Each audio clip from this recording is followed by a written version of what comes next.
Lok Tarogar. Hey everybody, it's Jason Blaha here, everyone's favorite work warrior, and it's time for another work mode workout. Scale is still dropping. I've actually hit a lower body weight coming up on my DEXA skin than I thought I would these final few weeks, but it's definitely affecting my energy, it's affecting my workouts. And I think at this point in the game, I'm going to have to accept that if I'm going to keep cutting and losing body fat, I'm not going to gain any more strength. I have to accept that. So I think my best bet is going to be to hold on to the muscle and strength that I have the best that I can for the next 15 pounds or so, 20 pounds. Because let's be realistic here. Do I need to lose another 20 pounds of body fat to be ideal? Yeah. So, but it's affecting me. Like everything was heavy today. I struggled through this workout. Plus, I'm not fully over whatever little bug I caught last week.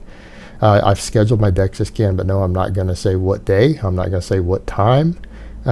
Just be easier if I don't. Because of all my stalking and stuff. What I really don't want is for everyone to figure out which 12 places I could get my DEXA scan done, and my stalkers try to camp them out and follow me home and all sorts of crazy crap. Because yes, these people are that crazy. That's what I deal with day in, day out. These people are that crazy. So I think it's best if I don't even say when exactly it's going to happen, and I'll just make the video after the fact, maybe the same day, maybe the day after, whatever, maybe even 2 days later. We'll figure it out. But I'll just go do my scan and take it from there, and just, put it up. But as far as that goes, I'll discuss further into this what's going on with how I've lost a little extra weight these last few weeks. But yeah, everything was kind of heavy. This 405 felt somewhat heavy, and I don't know if I like this low bar position. I feel almost for me, I might almost be too low down. And I know it doesn't look like it from here, but that's because of the camera angle, guys. It's a camera angle down here. It's pretty far down my back. It's definitely below my rear delts. So it's underneath my posterior delts. It's below them. So I'm almost wondering if I need to go back a little higher and just work on that elbow position. Similar to what I was doing when I was squatting 485. I'll mess around with it because I don't think my squat's going to go up for a little bit. Not if I keep losing body weight like I'm doing. Because I'm feeling it though, guys. I'm feeling that cut because I've lost pretty much 5 pounds in the past 2 weeks after I've already have been cutting. And so it just kind of dropped off quick.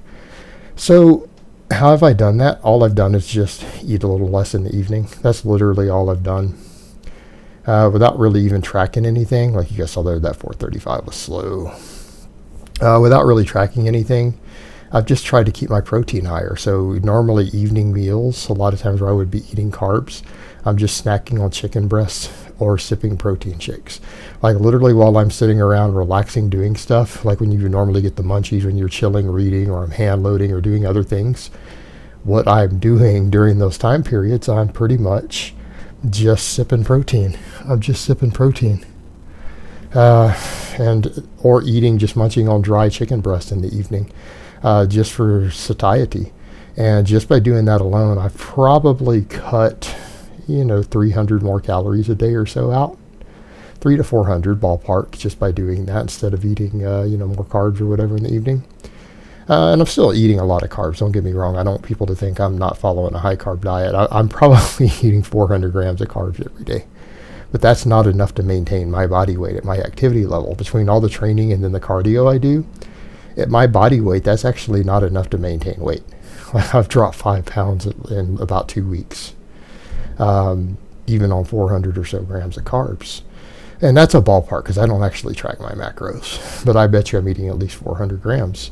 So that's pretty much what happened. But yeah, the bench press there, man, I really struggled with that. You guys saw that. That would be a missed lift in comp. I want that to be clear. People say, well, you grinded it, but you got it. No. When you grind like that, that's a bad lift. That would be red lighted in competition. I managed to lock it out, but it's not a good lift. And it's just fatigue. It's just straight up fatigue at this point. Because I hit this weight 5 times last week. All right. Today, I just struggled with the lockout. It came off the chest reasonably quick. But once I got it 3/4 of the way up, and at some point in there, I hit an upright, and that didn't help me at all. I have to get further down the bench. Yeah, I definitely hit an upright, but I paused, drove it up right there. Halfway up, it stopped. See that left when it dropped? That's red light. Again, you saw the right dip. That's a no lift. That's no lift. Even though I was able to lock it out and rack it on my own, that was no lift.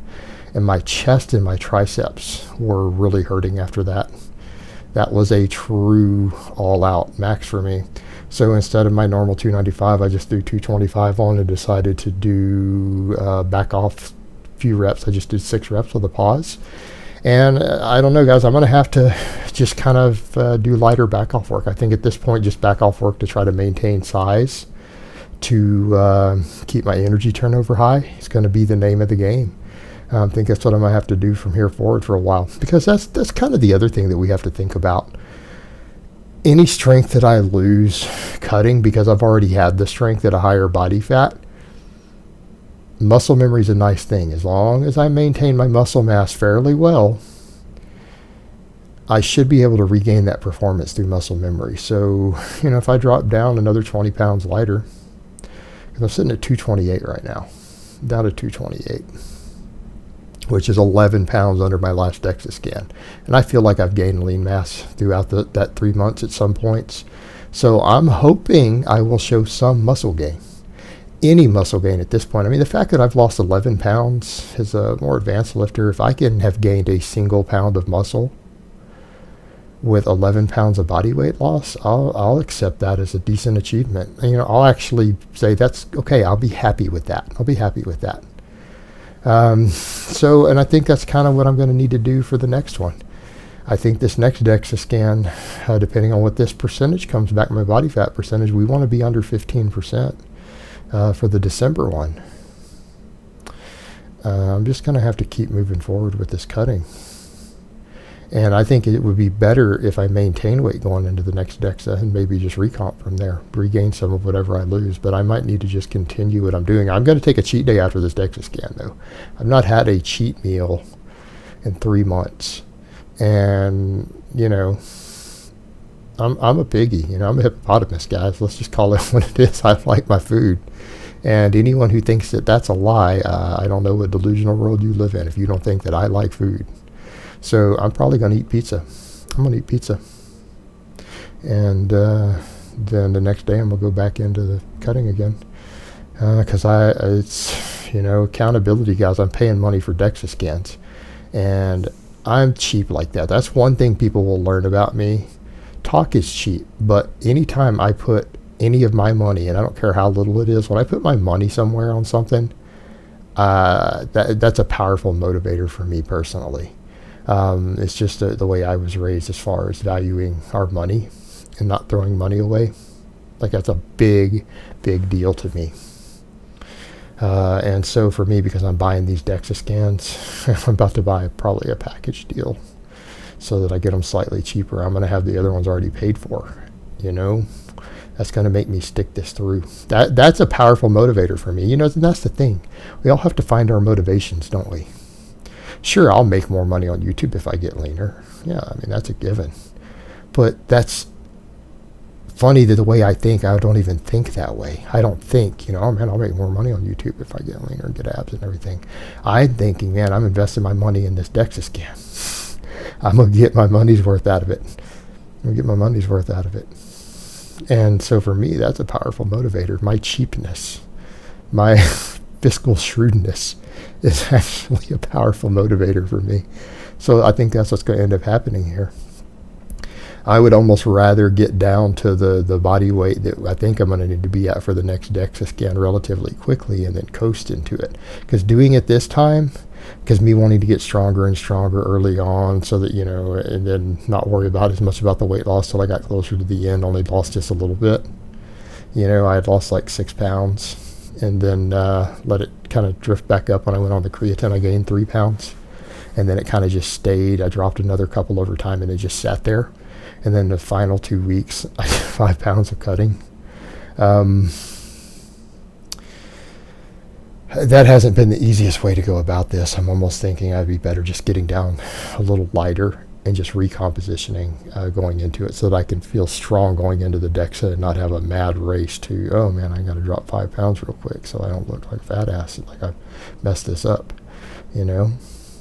So that might be the strategy going into the next one, but I'll keep you guys up to date. So I hope it's been informative, and I will talk to you guys next time.